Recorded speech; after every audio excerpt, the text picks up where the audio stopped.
guys have actually heard of Attila the Hun? Alright, 2. That's okay, because I'm going to tell you guys about him today. Alright, so Attila the Hun, he was actually a leader in Central Asia around the year 400-450 BC. And he actually had a surprisingly humble upbringing. He was a great ruler, and his fall actually led to the fall of the Mongol Empire. So he was born sometime between 395 and 410 CE. If you don't know, CE stands for Common Era. It used to be AD, but they changed that a while back, probably when I was in 6th grade or so. So the reason it's 395 to 410 is it's actually a heavily debated topic by historians. Since records are kind of shoddy from back then, we don't actually know when he was born. So this is just kind of a broad guess, but they know it's between these years.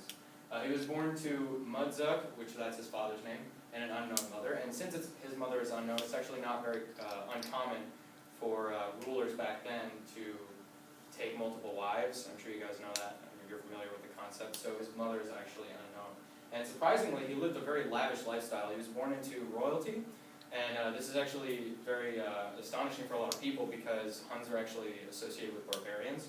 And barbarians are usually very dirty and unclean and poor. But he actually lived very, very well. So his rise to power.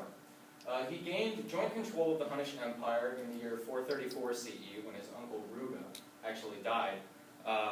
He gained joint control with his brother, and later on he dueled his brother to gain full control of the empire because he didn't believe that he had enough power. So I put this picture up here just to kind of show you guys the size of the empire that we're dealing with. This is the Roman Empire right here. And if you guys know anything about the Roman Empire, you know that at the time it was a really, really big deal. It was incredibly expansive. It was crazy that they controlled this many people, this much land. But the reason that Attila the Hun had such a large empire, you can see that it extends all the way up here to the Baltic Sea. And that's Great Britain right there.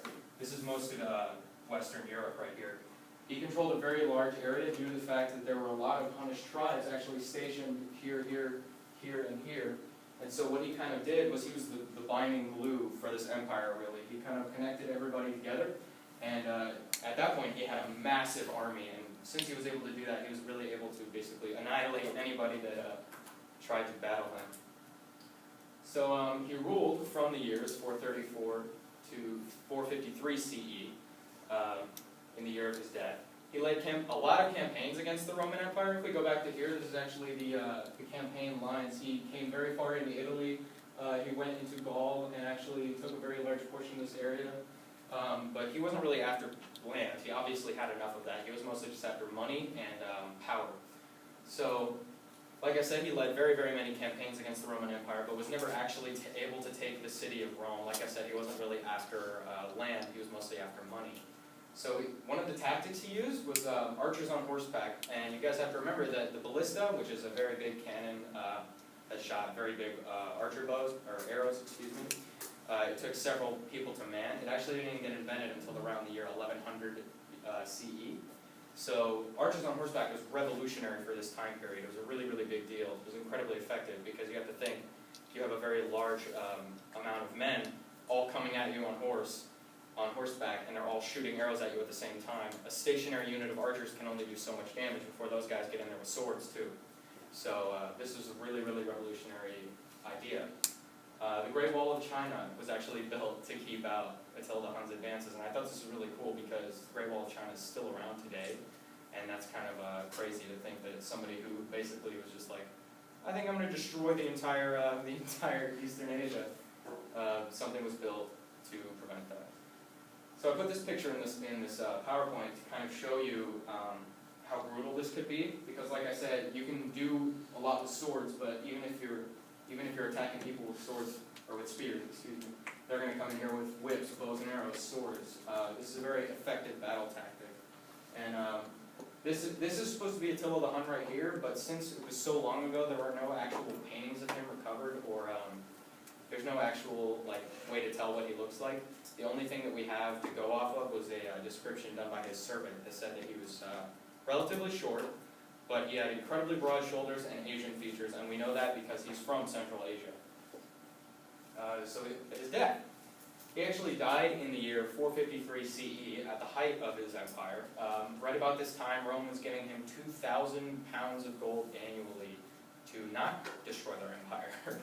He worked out a deal with them so that they would stop losing money. So something that's strange is he actually died the night of his wedding to his second wife, and they think he might have died from blood hemorrhaging because they said that he was drinking excessively, very, very excessively. You know, they were partying at a wedding.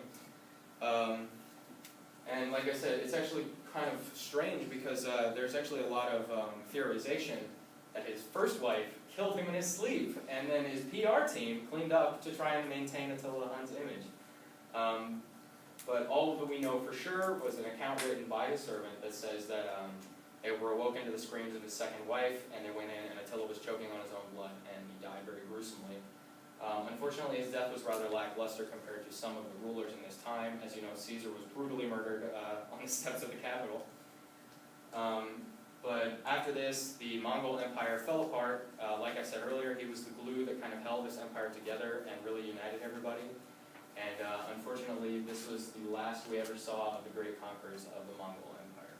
So altogether, I would like to, in conclusion, I would like to say that Attila the Hun was a very powerful leader, and although he had a rather humble upbringing, though lavish, he was still able to leave a very large standing impact on the world.